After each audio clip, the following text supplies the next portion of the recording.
hear the rain where you are. Yeah, sorry about that. Oh, no. Good evening, everyone. I'm Maggie Robe, the Marketing and Events Manager here at Flyleaf Books. Thanks so much for joining us tonight to celebrate the paperback publication of Monica Byrne's bestseller, The Actual Star. She'll be in conversation with Kim Stanley Robinson. Thanks for buying Monica's book from us. Your support keeps us afloat and helps us bring folks together online and in person at our store in Chapel Hill. This program is being recorded and will be available for free on our Crowdcast channel after tonight, but you lucky customers have first access and the chance to interact with Monica and Stan by asking questions. If you have questions throughout the event, please put them into the chat or at the Ask a Question tab at the bottom of the screen, and I'll moderate them toward the end of the evening. If you'd like to buy additional copies of The Actual Star, you can do so at the call to action button on the bottom of the screen as well. And now I'd like to welcome our guest for tonight's event. Monica Byrne is a novelist, playwright, and screenwriter. She earned degrees from Wellesley College and MIT in biochemistry, but then left academia to become a science fiction writer. The Actual Star is her second novel. She's lived in Durham, North Carolina for the last 17 years, but is about to leave the country to go nomadic indefinitely. Kim Stanley Robinson is a science fiction novelist, essayist, and after his last book, The High Sierra, A Love Story, a memoirist. He earned degrees in English literature from the University of California at San Diego and Boston University, and attended the Clarion Workshop in 1975, where he was taught by Ursula K. Le Guin. His many novels, including The Years of Rice and Salt, 2312, Aurora, and The Ministry for the Future, have won the Hugo Award, the Nebula Award, and dozens of other awards. He currently resides in California near the Sierra Mountains. I'm going to minimize myself now so you can focus on Stan and Monica in conversation, but I'll pop back up to answer those questions that y'all are going to put in the chat and in the Ask a Question tab. So take it away. Thank you. I really appreciate it. Hi, Stan. Hi, Monica, and thank you, Maggie. Great to be here. I wrote that blurb, and so I'm the one who called you a memoirist. Oh yeah, no, that's a terrible genre. I read a bunch of memoirs before I wrote my Sierra book, and I was groaning at the badness of the genre. But let's focus on novels. We're here to celebrate your novel, The Actual Star. But I will say this, at Clarion, I did not have Le Guin as a teacher. She taught me at UCSD, and I had a great cast of Clarion teachers, but we met because of Clarion. Okay. Because when you applied to Clarion, your short story, Augustus Day, one of two application stories, boggled my mind. It was a beautiful thing.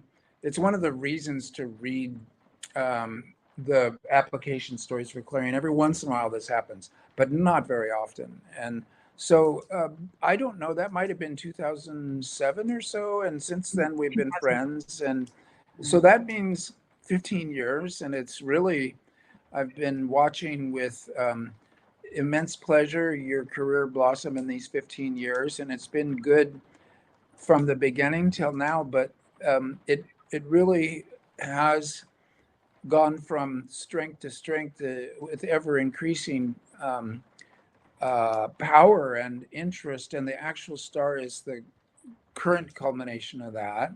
We should talk about that later. What do you do after a masterpiece?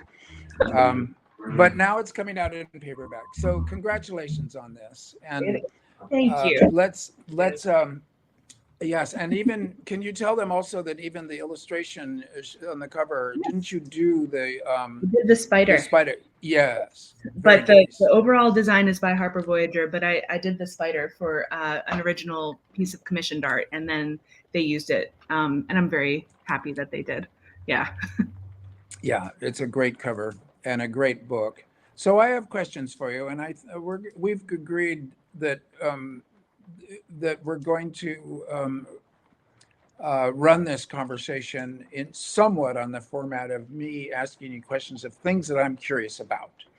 And so the main thing to say is that The Actual Star is big, and yet it's not that many pages. I mean, I'm well acquainted with the very long novel, which my teacher, Fred Jameson, who's very close to you in Durham, he calls it the mega novel. I call it the very long novel.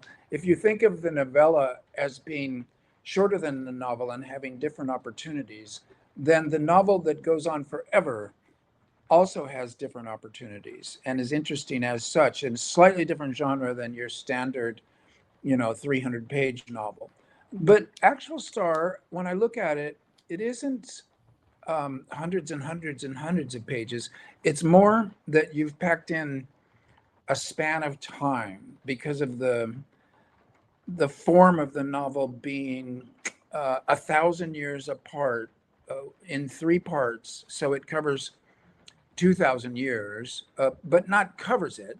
It bounces. Or there are three strands: a strand in Maya, Central America, a strand in the present day that has a lot of it in Central America, and then a future strand 1,000 years from now that I guess ends up in Central America or passes through Central America. Because of my geographical ignorance and my poor reading habits, I wasn't quite sure because they don't call it that. Maybe. Yeah, call it Cayo. Yeah, Right, but I mean, right. that's the name of the current state in Belize, and so it's still the same name. But they don't call it Belize; they call it Cayo. Yeah. So they keep going back to this place. So it's in the same place, but there are these enormous gaps of time that you braided together. And I guess my first question for you is about that braiding process. Tell us something about your thinking as you had essentially a historical novel, a present day novel, and a science fiction novel, but they are, I would insist, one novel. Yes. How'd you work that out? It didn't start that way. So what happened was, when I had the idea and when I was first formulating the Actual Star in my head, I was actually in Iran and I was reading Annihilation by Jeff Vandermeer. And the Southern Reach trilogy came out in 3 installments over the course of a year, which was a very unorthodox publishing model. And it worked brilliantly. And, you know, Jeff has said very much counter to his expectations, but it really took off. And so that was in my mind when I thought, okay, we need to do this as 3 separate short novels. And I wrote the 1012 novelette, or, you know, short novels, maybe like 60,000 words, and called it The Nameless Days. And I wrote an outline of the other 2. And that is how we first tried to sell it.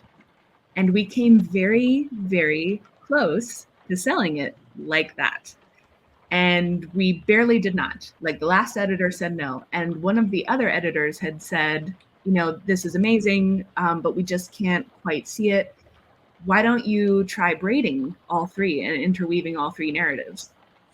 And I was like, sounds great. That's a superhuman thing that I can't do. That is just like that's a level of complexity that causes me to despair. Mm-hmm. And it did. It for like a good month, I was just like, I was resisting having to do that. I was thinking, oh my God, I know I need to stick to the 3 novel, you know, I need to just write each of the novels. And then I was just finally gave in. I was like, no, it has to be one novel. And I spent an entire day at Open Eye Cafe in Carborough. And do I have? No, I don't have. I had color-coded index cards. And, you know, I had for the past was yellow, the present was green, and the future was blue. And I wrote all of the major events down, and then I just spent the whole day arranging them on a big table. I got a huge, you know, desk for myself, and I just spent the whole day arranging them. And that was the first sort of hurdle towards, okay, I can do this. You know, I can make this one novel. So it didn't start out as an interwoven novel. It was economic necessity and also a practical one. You know, the editors who had looked at it had pushed me to say, like, okay, it has to be one novel instead. Yeah. Well, I love that story because as a commercial novelist myself, in an intense interaction with economic necessity and with editors, I have been blessed by good editors all through my career. But in these last 10 years, my relationship with Ted Holman, and some readers might be amazed at how much of a creative spur a good editor can be with ideas. Try it this way instead, that wouldn't have occurred to you, sometimes because they are too hard, like The Actual Star is too hard. I've taken on or dodged for years projects that are too hard. And that's a beautiful part of this business, because it is such a solitary thing, writing. The moments of creative collaboration are actually to be treasured rather than disparaged or put down in some kind of mythos of the lonely artist in the garret that makes it all up themselves, which I thoroughly don't believe in. Yeah. So this was so by an you got editor who had rejected me. This was an editor who had rejected me. So, like, you know, Yeah. those things come from unexpected places. So. Yes. I like it better when it's an editor who gives you a 3-book contract and then tells you which books he wants. Exactly. A slightly mad but brilliant editor is not a bad thing. So, okay, so you have your 3 strands, and I must say, I too have done this. Colored pens, a big sheet of butcher paper, big arrows, names for the parts, because you can't keep something like this in your head. It's impossible to remember it all, to see the shapes of it, and color coding helps a lot. So I understand what you did, and it worked out marvelously. There's a sense that you have it. The chapters they feel approximately equal length in event, and they feel weighted against each other, and that they're somehow bouncing against each other, the incidents, without any kind of a cookie cutter or made to order type thing. That it seems very natural, and it has a flow, and you're ready for the next one. In fact, it reminds me of the great braiding of Tolkien's Lord of the Rings that keeps shifting between the various characters in a great way. I want to ask you about the 3 strands individually, and let's go in chronological order. Those Mayans are amazing. And here's what I want to say about that, and to ask you about that. They seem really alien. I think you have done more there to get outside of our current cultural mindsets and assumptions than almost any historical novelist. I would say Cecilia Holland with her Mongols in Until the Sun Falls is the only other example I can remember of the deep alienation of looking at human beings that are biologically like us, but clearly think very differently. How did you do that? I mean, my Lord, it's a cold-blooded, it's a cruel, bloody mess of a culture, but you believe that those people believe in it. It's quite an accomplishment what you did there. Thank you. I mean, first, I drew very deeply on Mary Renault. Oh. Very, very. She's one of my favorite novelists of all time. For those of you who don't know, she wrote primarily about ancient Greece and Alexandrian Greece, and I'm obsessed with Alexander the Great. But just the way in which she got so deep in the minds of the ancient Greeks and how they thought of the world and how they thought of the gods, and how there's this scene when Theseus is watching the Athenian ship leave port, and he has not been chosen, to go and dance with the bulls. And he's watching the ship leave the port, and he is feeling the god leaving him. And he has to take that ship to meet his destiny, or the god will leave him. And that's the sort of mindset where just like the gods were very intimate and embodied, and not the sort of abstracted thing that we conceptualize now. I mean, my dad was a religion professor, and he was one of the pioneers of lived religion. So religion not as dogma and not as creed, but as embodied day-to-day action. And I think especially people who, grew up very understandably being alienated by religion don't understand that part of it, that religion is a lived thing. It's not a set of creeds. And so I tried to find out as much as I possibly could about the ancient Maya. The acknowledgements is 6,000 words for a reason. It is so long because I did so much research. I read Inga Clenenden about the Aztecs, which is a sister civilization. It's much later and to the northwest, but it was a sister civilization in many ways. And just I found I don't find it alien anymore because I got so deep in their heads. everything they do makes a lot of sense to me, especially human sacrifice. Like, for me, I mean, people have read the parts of human sacrifice and are understandably stunned and grossed out. And that startles me because I forgot that it was even in there, because it is such a part of their lived reality. But sacrifice and human sacrifice is with us today. I mean, our global economy is built on human sacrifice.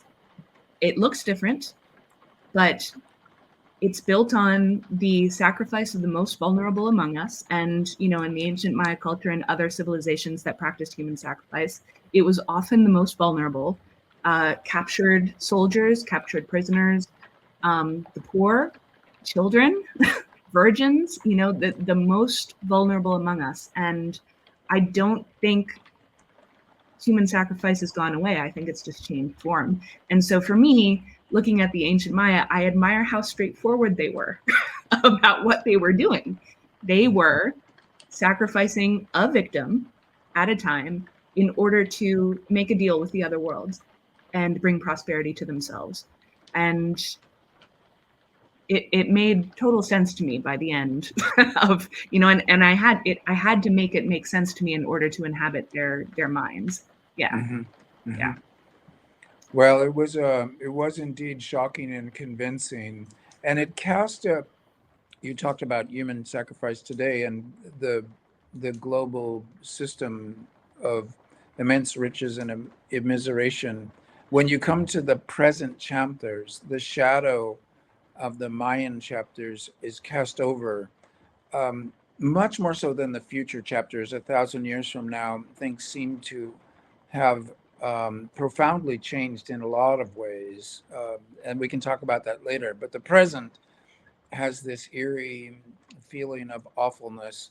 It strangely is, maybe not strangely, the most painful of the three strands, because everything that's going wrong in terms of illness, injustice, and cruelty is in a realist form. That section of the novel could have been its own realist novel in the travel genre or the travel gone wrong genre. No problem. It works marvelously like that. So it also has an immense sense of place. This, what I think of as Belize, is so present. So tell us about that. I mean, you must have gone there. I know from our correspondence that you have gone there. Tell us more. I've been there 7, 8, 9 times. It's the sort of place I will never get enough of. I mean, you know this with the Sierra. I will never, every time I go back, I feel terrible upon leaving. I want to stay there. I want to go back. I'm already thinking about when I'll go back. I still dream about it all the time. And it's, the same dream of I'm walking down Burns Avenue, which is the sort of, catwalk of the downtown, walking down Burns Avenue and looking for my friends, some of whom have died at this point. It's really poignant. And I haven't been there since the pandemic. The very last trip I took was right before I was doing the final pass, before handing it in to my editor. And I was doing a final trip to literally walk through the entire novel and make sure that my sight lines, even just my sight lines, were correct. So like, if you were standing on Cajalpech, could you see, Burns Avenue, or could you see the river? And at what time of year, could you see the river at that time of year? And how high would it be? And all of that. So I did a sort of walking tour to make sure that everything was right. There's a love scene between Leah and Javier at Cajalpech. And I laid down on the stone to see how it felt. And then I added that she needed a pillow because it was very, very uncomfortable. And that was the sort of thing, that's the sort of embodied research that I really want to do. Plausibility is what I'm aiming for. That everything that happens in the book has happened in one universe removed. or could have happened in one universe removed in the multiverse. Just, if things were slightly different, there was a woman named Leah, and there were a Javier and a Xander, and everything else is the same. Yeah. No, I recognize that feeling very strongly. Once you are a novelist known for doing science fiction or fantastica, as Clute calls it, it's more important than ever to make it feel realistic, Yes. to compensate for the irrealism or the surrealism of the fantastic. So grounding it and place, of course, helps a lot. And the fact that you've been there and know the place, have the sensory details, and have the writerly chops to get down the sensory details in sentences that other people will then feel and smell and see. This is all such a gift to a writer, and then the writer to their readers. I say this because of, working for 10 years on Mars. That was an exercise in frustration. And so when I went to Antarctica and I could write out of my own sensory experiences and tell the stories of people that I met, which I know happened to you in Central America, of telling their stories. In fact, those characters are vivid, as vivid as Leah, if not more so. And so this is what you get to do when you write the realist novel. You can be a reporter, you can convey the news. So Yes. That was great. But then 1,000 years in the future, that's a long time. That's a big jump. And you manage to, again, do the alienation effect. It feels 1,000 years off. Much has changed. And there's a social system in that future time that is compelling because of the sense that, yes, it's going to get that different, that weird, and yet still be comprehensible, and people are still going to be having to doing the work of organizing themselves, growing food, and all that kind of stuff. So in that third chapter, I was thinking of caste systems. I was thinking of the Native American indigenous people, especially the Iroquois, the Haudenosaunee, that you were not just a member of a tribe, but across tribes there were also clans. So you would have turtle people from different tribes who had a way of, I called it warp and weft. And I probably didn't make that up. You have a similarly complex social system there that is suggestive because it's plausible, and it seems to maybe be abstractions of current trends in our own attitudes towards the earth. It's also intensely mobile. These people are moving around a lot in ways that seem to reflect our current growing, detachment and necessary mobility of refugees and immigrants and all. I guess to focus this, the social system in particular, you've worked up in a way that looks intentional on your part to make certain points. How'd you do that? Well, I mean, I was working from templates. I was working from examples. I was working from The Years of Rice and Salt and The Dispossessed and Red Moon, especially the concept of documented anarchy, which I think I asked you permission to steal. And, the penal system of La Vieja is a whole other subject that a lot of people find the most dystopic aspect of the utopia of La Vieja. So I find that interesting. But to me, my starting point for 3012 was I had already written 1012 and 2012, or drafted them, prior to the 2016 election. Then the 2016 election happened, and it was absolutely devastating for all of us. And so 3012 became my coping mechanism for getting through the next year, the next 2 years. It became me waking up and reading the headlines every day. And I mean, it's tough to remember how shocking it was then, sudden fascism, sudden populist, sudden Mussolini, we're going from Obama to Mussolini. Like, it just, the brain can't really take that. And I would read the headlines, and then I would shut off my phone and go write. and write a future where everything that had gotten us to this point was unraveled and undone and dispersed. And that the people who had built 3012 built that world in response to, not Trump's election, but just the age of emergency that we're all in right now.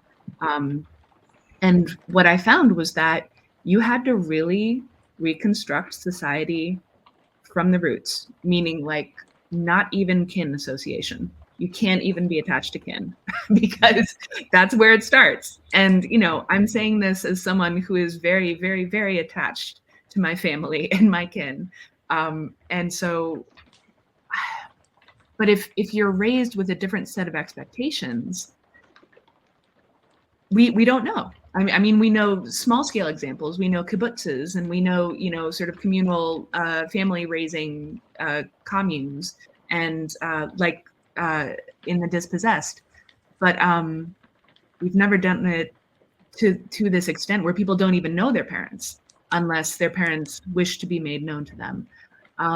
But again, all of it was a response to the 2016 election. That was sort of my fuel of like, how much do we need to take things apart to never get to this point again, or never in the near future. And then I skip those 1,000 years for a reason, because there's a lot of suffering. There's a lot of suffering in those 1,000 years in the Yes. Yes. Le Guin mentions that in Always Coming Home. To get to the Always Coming Home future, there's been a lot of suffering and loss in between.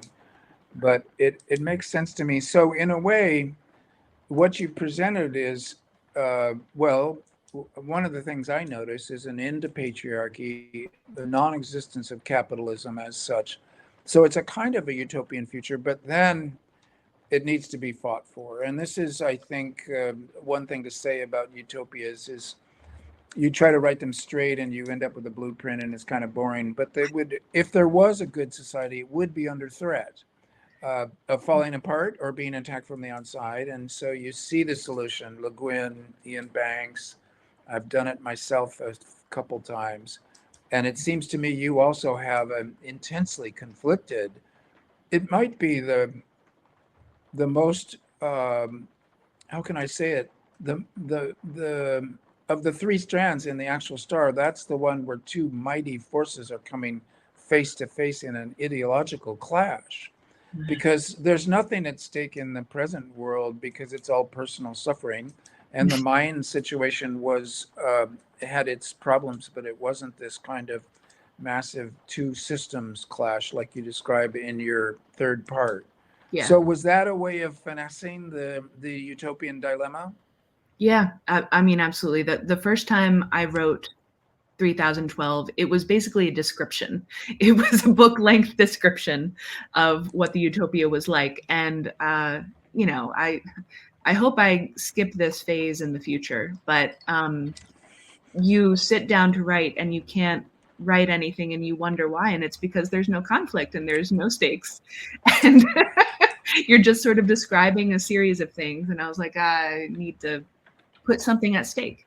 So I put the utopia itself at stake. And that fortunately dovetailed with the overall theme of fragmentation, of entropy, of nothing that we construct will last. That is the rule of the universe. And how do you existentially reconcile yourself to that truth and still believe in a loving God? That is Leah's first question to herself. Like when we first meet Leah, how can she reconcile an entropic universe with a loving God, which she believes in, and that's something that I've asked myself. How do you reconcile those two things? So in 3012, even this incredibly peaceful society is also coming apart, and to the great distress of everybody, even the people who are pushing for it. Yeah. Wow. Well, it's a kind of cyclical version of history. The same problems keep coming up. But I would say this, there's something inhuman or something missing Well, one version of history has it is that more and more people get defined as human and within the zone of your compassion and your family. So at first it was just kin, like you mentioned, and then it was white men with property, and then it began to extend out women, children, people of different ethnicities. The obviously the process hasn't gotten that far, but you could rate history as being an increase in the zone of the definition of people who are as human as you and deserve the same care you would give yourself. Mm. So I think that I see signs of that in your novel. There's the stakes. One of the painful things about the 3020 future society is that these people are all kind of likable. They might be um monomaniacs, Yeah. but within a system where it isn't okay to cut somebody up in order to propitiate an unseen god, that's not on the table in 3020. Would Yeah. you say that that's do you have that sense of the the kind of large scale history that you have to take on when you cover 2000 years? Is that something going on in your book? Yes. I mean, the sacrifice in 3012, I know it's easy to get it mixed up, but the sacrifice in 3012 is being with other people for more than 9 days.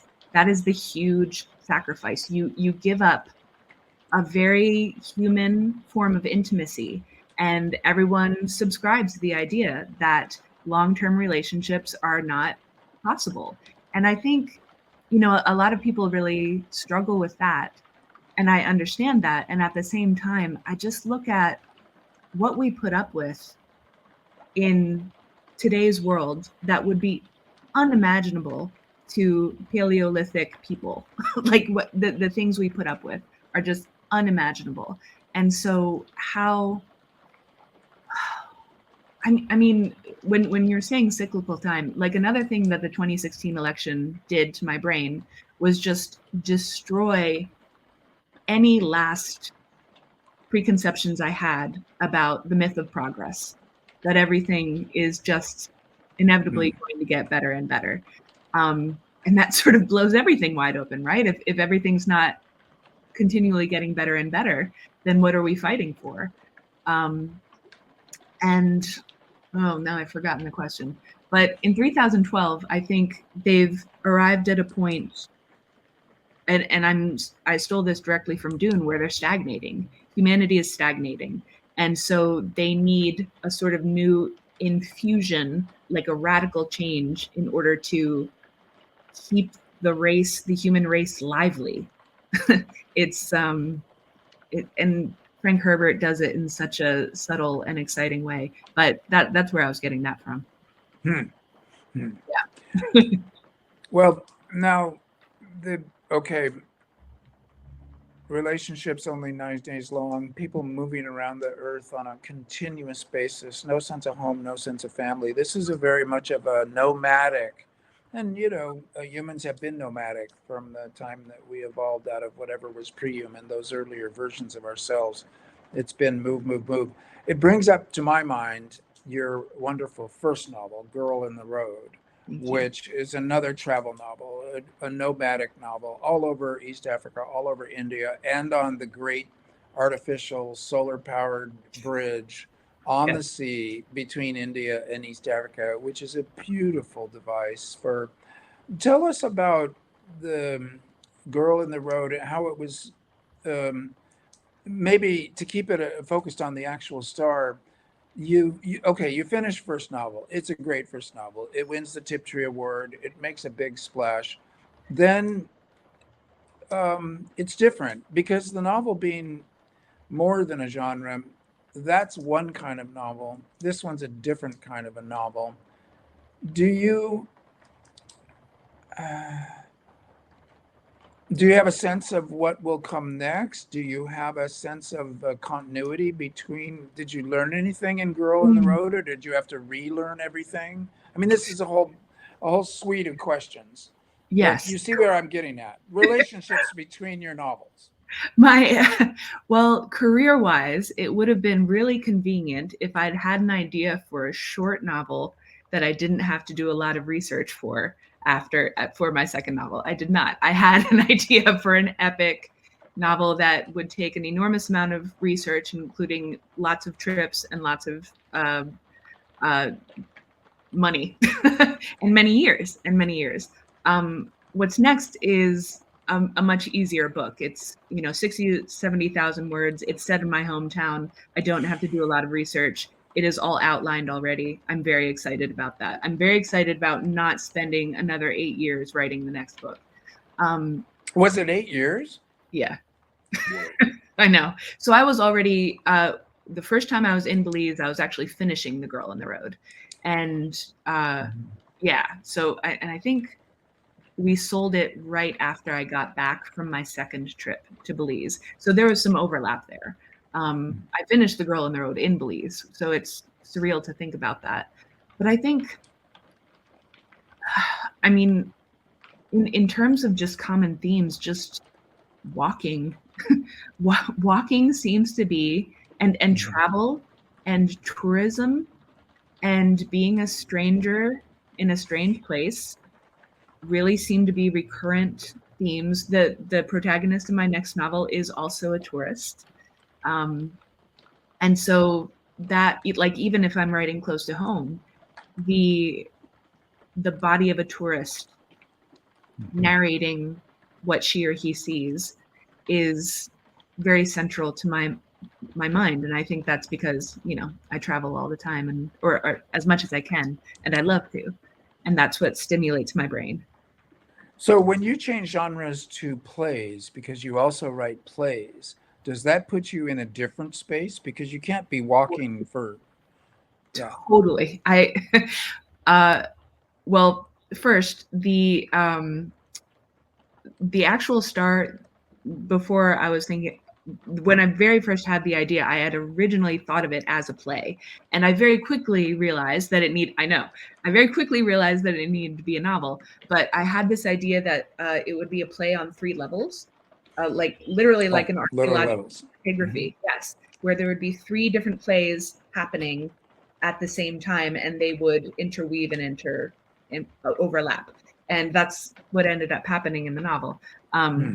But I mean, it's funny you ask that, because another reason why it couldn't be a play is because plays to me are fun. Like, theater is where I go to have fun.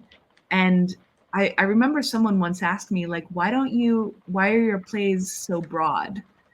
And I was really insulted by that. I was like, fun is not simple. It's actually, the choice to have fun is incredibly profound and radical, actually, I think. And plays needing to be realist and needing to have long monologues that are very intellectual is the most boring thing I can think of.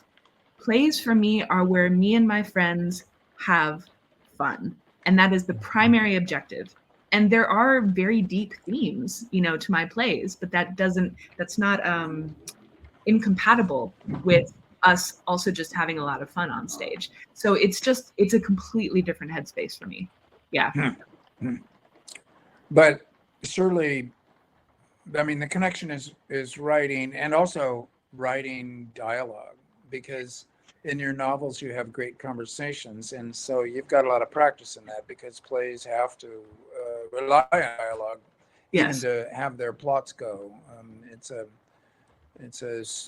It's a strange little genre, and I say this as a theater lover and a kind of a wannabe playwright, but you've done it. And again, it's kind of astonishing how much gear shifting you have done there, because your plays have been put on and they've been widely enjoyed across this country. So it's a real accomplishment, a kind of tour de force. And so you're working on a novel, and so, well, what else? We're getting close to the time where we're going to hear what people want to hear from you. But before that, I want to ask, what's up? What would you like to talk about that we haven't talked about here? I'm thinking, I mean, so if everybody can see, I literally just today packed up all of my books, almost all of my books. You can see here are all of my Tolkien and journals and my books. So there are a few that haven't been packed yet. But as I was telling Stan earlier, I packed up all of his books and packed up all of Ursula's books. And packing is like an archaeological dig. It's like reliving entire phases of your life. So, Ursula's book of essays about writing, all of which I devoured. All of your books. I haven't read all of your books because I am saving ones so that, I don't have, I will always have more to read. But I've read so many of them, and every single one has left their mark on me. And I know you said you don't want to focus on your books, but when you asked about alien, the deep past, people in the deep past, and getting into a really alien mindset, Shaman was hugely influential on me for that. And for everybody who doesn't know, Shaman is it follows traveling or sort of nomadic, but they have their sort of rounds. Banned in Paleolithic France. Yeah. And it's absolutely incredible. And I remember reading that, and I just think we have this idea that people in the past were less intelligent. And that has never been the case. We have always been as intelligent as we are now. And I think that does not dovetail with the myth of progress. I think it does not dovetail with the worship of science as the answer to everything, and the worship of technology as the answer to everything. Because, surely, these poor people in the Paleolithic didn't have Facebook, so they were suffering. Which is just, I don't think I'm far off in terms of how, tech lords in the Silicon Valley actually think. And Shaman and Mary Renault's books were, and also Lavinia, Ursula K. Le Guin's Lavinia, were hugely influential in just driving home to me that humans at every point in history lived as vividly and with as much sensory experience as we do now every hour. And the fact that we don't know about it doesn't make it any less true. And so if we're going to write the lives of people in history, we must treat them with as much respect possible and with as much awareness of how vividly they were living. They were living as vividly as we are now. And so however we get into their heads, then, right from that place, they are as smart as we are now, and they are living as vividly and with as much intention and desire as we do now. So, yeah. Well, I would say in many senses even more vividly than us now, because they were not cocooned in electricity and fossil fuels and rooms and crap, so that they were more exposed to the world, to reality, in ways that made it vivid indeed. I thank you for saying that about Shaman. It's one of my favorites of my novels for sure. The Paleolithic was hard to get into, and I don't believe that I managed it, but one can play the game of trying. And I would say flat out that your Mayans are much more estranged from our sensibilities than I ever managed with my Paleolithics. And I'm not sure that that's anything more than imaginative ability. In other words, I think Paleolithic people were more different from our thinking than Mayans were, possibly, but it's a matter of writing the other. You wrote the other in a great way. But I will mention before we turn it over to Maggie and to questions that by a coincidence, today is the day that Shaman is released in France in French. And since it takes place in France and is the only novel of mine to have taken place in France, even though it was 33,000 years ago, I've been hungry for it to be in French, and now it is. Thanks to Tom Clegg, an American whose whole career has been in France, again, an editor, doing hard work to get it there. So we can celebrate today. We both have some publications going on today, so it's great. That's fantastic. Time to party. Yes. Congratulations. on Thank the you. French translation of Shaman. Yeah, thank you. Happy book birthdays this week to both of those. All right, I'm going to start fielding some questions. I'm going to start with the first one that was popped into the chat from Laura Thompson, who asked, do you think the final product is better because of being a single novel versus the 3 separate novels? And are you as happy with what it became versus what you expected with the original plan? Yes, it needed to be one novel. I'm still mad at the editors for rejecting it. I wish they would have told me it needed to be one novel and bought it, but they didn't. But no, it definitely needed to be one novel, and I can't. It's very hard for me to imagine it otherwise now because there's so much crosstalk in between all of the 3 timelines that you just wouldn't have if it were 3 separate novels. Yeah. Can I add to that? It would have been 3 good novels, but braided together, it's kind of an awesome thing. And there's a lot of good novels out there, but there aren't that many awesome things in the world of literature. So it was a great move. Well, you couldn't see that in the chat, Stan, but Monica's fans were thrilled with the comparison to Tolkien when you said it was braided as well as a Tolkien story. So I think everyone enjoyed that, and we all liked that. I'll go to the next question. Did you have modern Indigenous reviewers of your early drafts for the Mayan portion? I had, I don't know if Francisco himself is Indigenous. I had a consultant who was, she would say Creole, I think, in Belize. So not Maya, but she was my consultant on contemporary Belize. I had a consultant on archaeology, and that's the one I'm actually not sure whether or not he is Maya, but he was also reviewing the 1012 portion. So it was more like my question to him was, is there anything in the 1012 portion that is inconsistent with what we know of the Maya during this time and in this area? And he said, no, it all looks good, all checks out, but I don't know if he was Indigenous. That is the other tricky thing is that which Indigenous consultant, like there are so many different subgroups of the Maya, for example, there are so many different subgroups of the Maya. So who would I actually ask to review the book? And that's not an excuse, actually. I think I should have done that. I was paying out of pocket for all the consultants. So it was, it was thorny, but I should have done that. Well, a sort of follow on from that is someone asking, what kind of a response have you gotten from Mayan people living today to the novel, or people from Belize, that sort of people area? From Belize or who are living in Belize, I've got nothing but positive. It's not published in Belize. The only copies that are in Belize are the ones that I shipped, to a friend in Belize to distribute there. I would be thrilled if it were more easily available in Belize, but unfortunately I don't have control over distribution.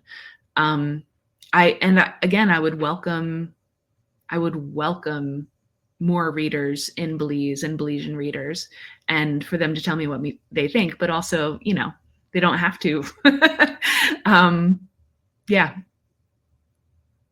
Okay, great. I'll go to another kind of question. How did you come to write the ending? Was it clear to you while you were writing and it helped guide the writing up to that point? Maybe an aha moment at some point? Well, I should tell everybody, if I talk about the ending, that's spoilers, and I don't know how many people haven't read it. So maybe mute for the next 30 seconds if you don't want spoilers. But I think I always knew that Leah was going to cross over or have a profound mystical experience. I very much am a mystic. I am unabashedly religious. And, when I say that, not in the sense that most people think of as religious, I identify with the mystic traditions of every religion around the world. And so the fact that people ask me what actually happened to Leah, and I was like, she crossed over. Why are you asking me? Like, of course she crossed over to Xibalba. But I wrote it in such a way that you could just as easily think she was having a very intense hallucination before drowning. And so I leave that up to the reader. They can ask me what I think, but I think every interpretation is as equally valid as what I intended, because I wrote it in such a way to be interpreted in different ways and be a sort of mirror on the reader. Yeah. I'm going to tell people they can unmute here. Hold on. Oh, okay. Yes. Unmute now. Okay. It took you very literally, which was a good idea. So let's see. You described how the book started as a play on 3 levels. Is that how you came up with the collapse of time in the finale of the book? How did I come up with that? Like, here, this is, I think, an instance where you use a device as an author that feels really lazy. It feels like something you're using as a placeholder, and then it becomes the only thing that you can think to use. And that was the literal falling through time. The only way that I could envision my characters moving through time was literally falling on top of each other, as if they were dropping through a stratigraphy, as if they were dropping through, successive layers of the universe or of time. I shouldn't say the universe, space time. But anyway, yeah. I knew that the cave collapses time because a cave is so unchanging. That's its geological identity. It is a very, very, very slow changing environment. And that's why the ancient Maya identified it as the realm of the absolute. And, it changed far less than anything else on the outside. It was always the same. And so I think it made sense that in the final few chapters, in the final chamber, there would be a sort of like, everything. One character literally does fall on top of their former self. And I like, at the time I was like, am I really doing this? This seems lazy. But no, it sort of also makes such a gut intuitive sense to me that I had to go with it. Yeah. That leads to this next question. How about the reincarnation of the main characters? Was that done on purpose? Well, I think you kind of answered that. Yes. And again, that was borrowed from Stan to some extent. So The Years of Rice and Salt came out in 97 or so. 2002. The Years of Rice. Oh, okay. I got it in college. You're right. So The Years of Rice and Salt goes from, I think, medieval Pakistan to, all the way to future Europe. And the same 4 or 5 reincarnated characters appear over and over, and they are symbolized by the same first letter in their name. And so that was a convention that I was like, Stan, can I borrow that? And he very graciously said yes. Some people actually don't get it. They don't realize that they're reincarnated characters, which I feel a little chagrin. I'm like, did I do my job? It happens. Yeah, it happens. I mean, I don't know if you had that problem with Years of Rice and Salt. Did anybody? You did? Oh my God. Okay. Yeah. So I don't feel as bad. It was literally the same few letters. But what I love about The Years of Rice and Salt is just that there is one. There are 3 characters that are, basically good people working for progress. And then there is one who their name starts with S in every single era, and they fuck everything up every single time. And always in the Bardo, the other 3 are like, what's your deal? I love that. And there isn't an S character in the actual Star, but there is definitely an antagonism, that's inherited in every era. And one of the things that I am pleased about is that you can immediately read it over because the tension comes from not knowing how the previous era ended between the twins and how that informs how the next one starts. So for example, Javier, this is another big spoiler. So everybody mute for the next like 15 seconds. Okay. Mute for the next 15 seconds. Javier dies by drowning, right? And then when you go back at the very first chapters of 3012, Tanaj talks about a fear of drowning. Like that is one of her biggest fears. And so there's a lot of that baked in. Okay, unmute.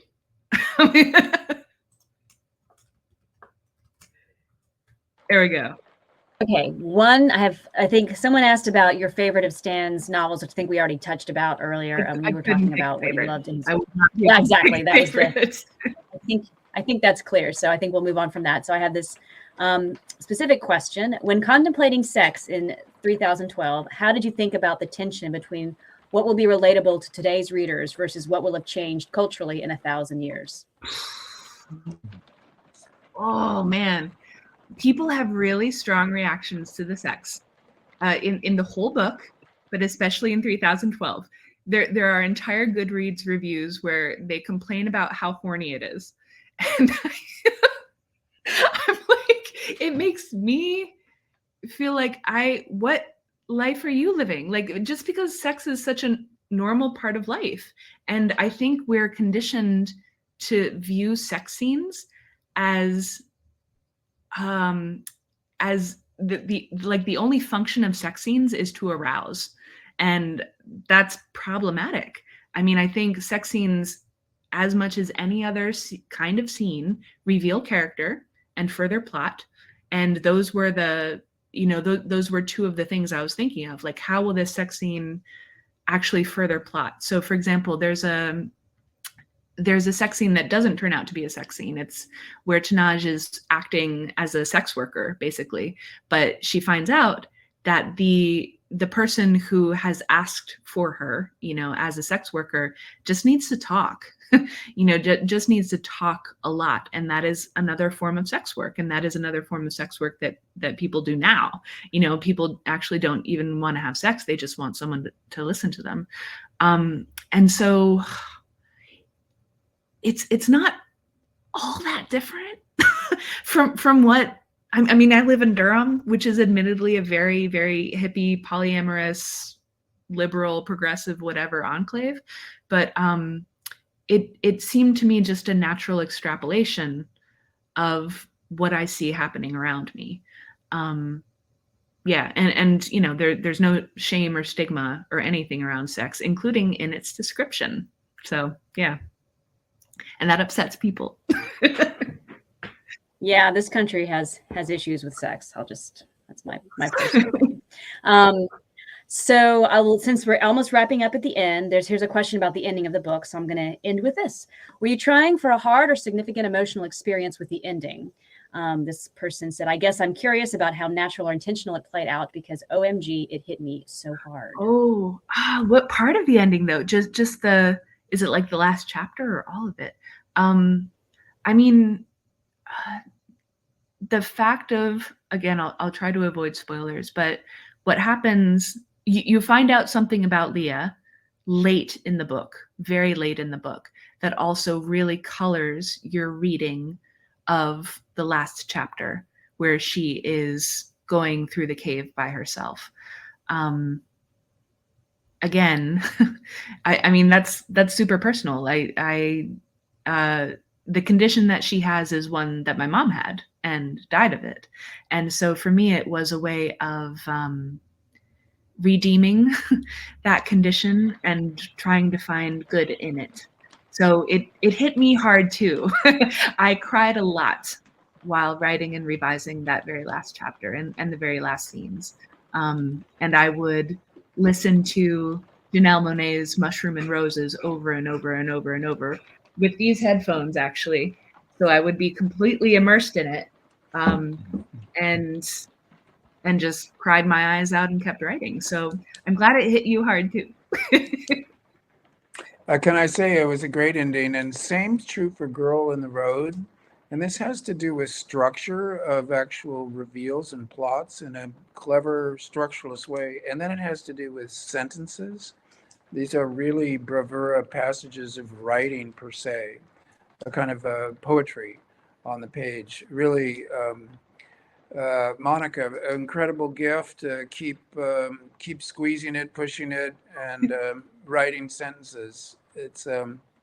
It's really, for me, it's been a pleasure to join this party. I just want to say that as we close up. And these are two really wonderful novels, exceptionally good reading experiences. And I think a lot of the people on this hour probably already know that from their own reading, but I just want to say yay and thank you. Thank you. It is one of the great gifts of my life that we are in conversation. Our books are in conversation, and so are we. So thank you. Yeah. Well, thanks to you both. And we were so thrilled. Thank you. Flyleaf was very thrilled to be able to host this. And thank you for support, Monica. And we support you. And good luck in your travels and everything else. I know your fans will help you from afar. And Stan, it was wonderful to have you join. And we're big fans of your work as well. So thanks, everyone. And feel free to tune in again to the broadcast. It will be on our Crowdcast channel. And you can share it with friends. And they'll be able to watch it. And you can also purchase more copies of the book. We'll have Monica's going to come back and sign some more copies. So if you want to purchase ones for friends and that sort of thing, they'll be available. And yes, thank you all for a wonderful discussion, and continue on with your evenings. Thank you so much, Monica and Stan. Thank you. All right. Bye-bye. Thank you. Bye-bye.